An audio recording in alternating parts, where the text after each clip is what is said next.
going to carry on looking at the effects page, but now we're going to have a look at our audio effects located in the slots after slots 1 and 2. Okay, so let's just actually switch off every slot apart from slot 3. Let's actually switch off the first 2 as well. And we can, as we know, load the effects in from here. And we'll start off with the delay. Now, the delay is based on the Replica XT delay plugin, and it provides presets that cover 5 different modes. So we have modern, as you can see here. We have analog, we have tape, we have vintage, and we have diffusion. And then there's some variations on these different modes here as well. These are just going to add different colors to the delay, different kind of vintage style kind of tones. Now the controls we have are amount, and we have time. This can be synced to project tempo. Feedback is the number of delays, and we have a low cut and a high cut and a ping pong setting. So let's just try this out.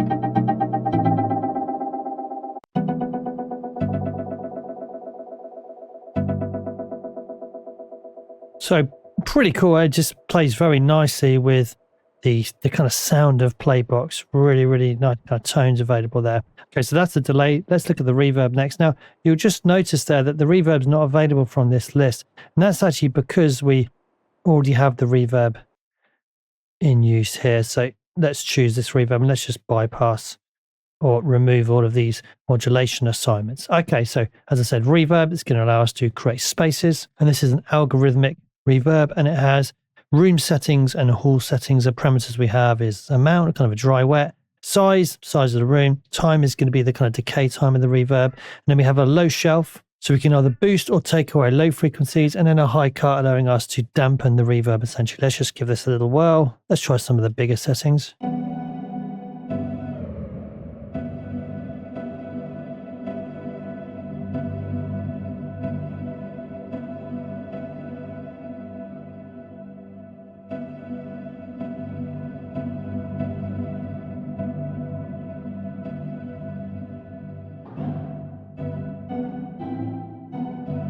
Try one of the small settings.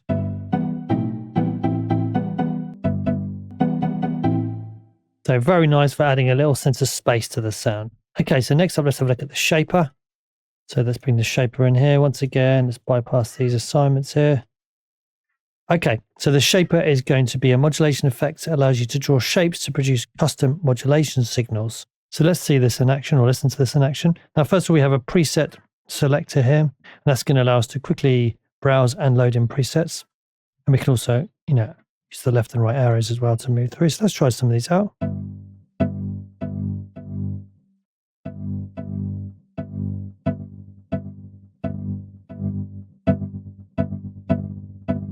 Let's actually try this on a different setting because this is a little bit too plucky.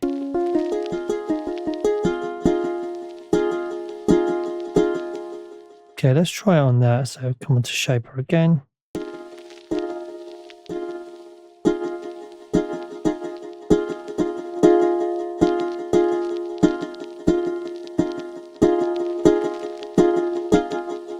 So that's quite an interesting movement. We've got things like tremolos here.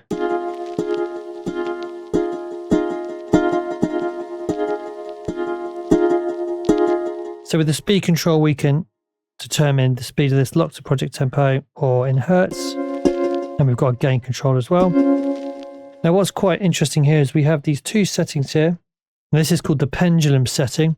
Now when this is enabled, it's going to run backwards and forwards, kind of alternate. And when it's not enabled, it's just going to move in a forward direction.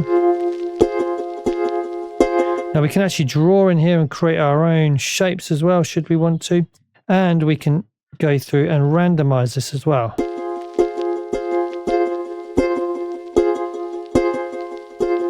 So quite an interesting one, that one. That's the shaper. Okay, let's switch this off. Let's actually take these off again as well. So next up, let's look at the choral effect. Let's just clear this. Now, the choral effect is inspired by synths and studio rack processors from the 70s and early 80s. I'm not sure 100%, but I think this is probably kind of an Eventide H3000 style effect. That was a famous kind of studio effect from that era, great for chorusing and kind of widening sounds. So presets again, located here. Let's try some of these out. So Leslie cabinet style effects.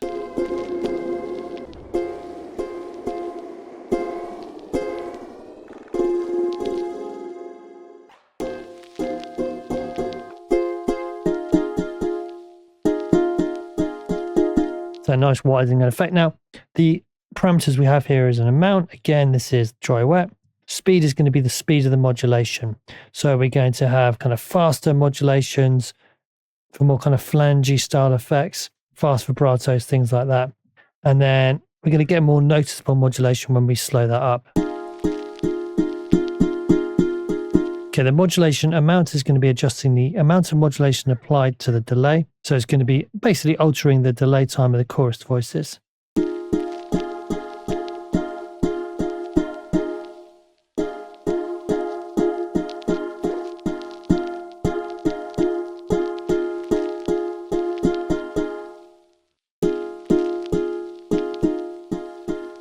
So you can hear that widening and chorusing that's taking place.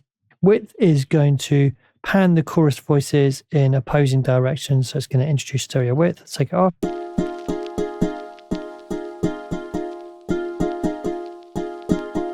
So you can hear the kind of width open up when we increase that. Now the delay is going to adjust the delay time of the chorus voices, allowing you to change the kind of spatial depth. And feedback is going to adjust the level of the feedback, so the sound's going to be fed back into itself.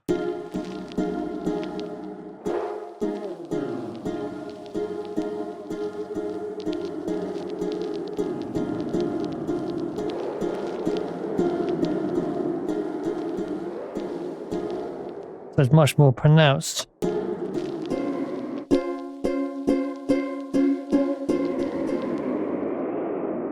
With that feedback increased.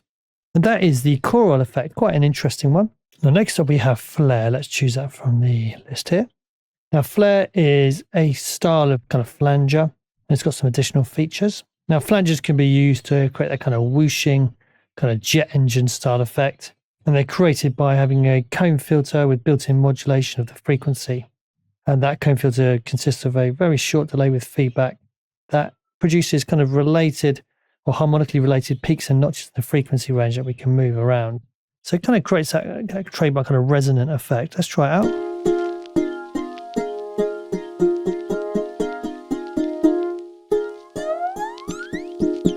So we can really hear it at work there. So amount, dry wet, speed is going to be the speed, that modulation.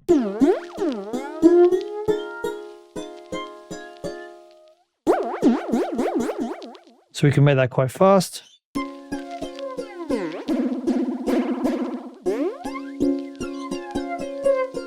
Or we can slow it up to actually really hear that as more of a kind of vibrato style effect. Modulation is going to be the amount of modulation taking place.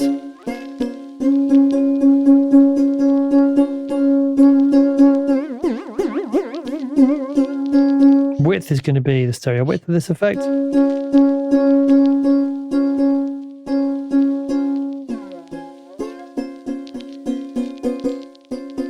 Damping is going to attenuate the high frequencies.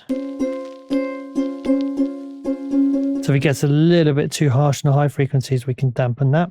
And feedback is going to adjust the amount the sound is going to be fed back into itself.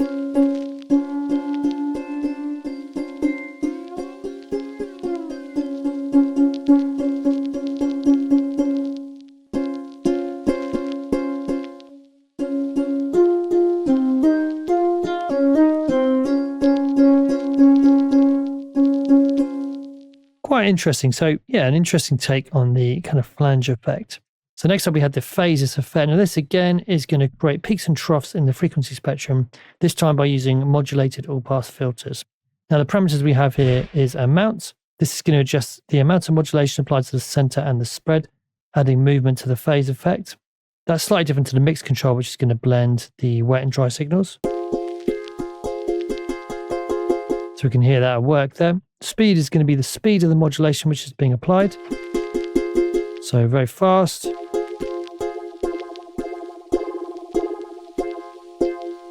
Or much slower. This is slow modulation. And then we're getting up into the audible range, so much faster. Notch is going to set the number of peaks and notches in the frequency spectrum.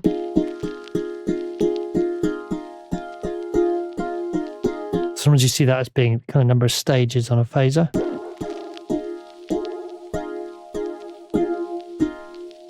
Feedback is going to adjust the amount of feedback or resonance when the sound is fed back in.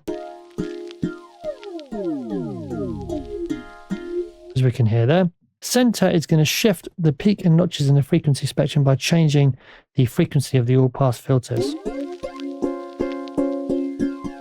So now we're pushing this into the higher frequency areas.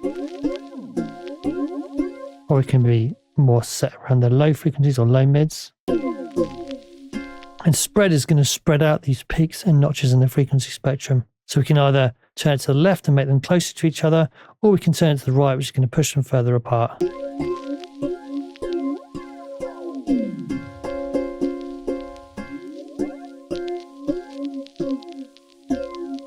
So it's just one of those where you just need to play around until you get the kind of sound that you're looking for.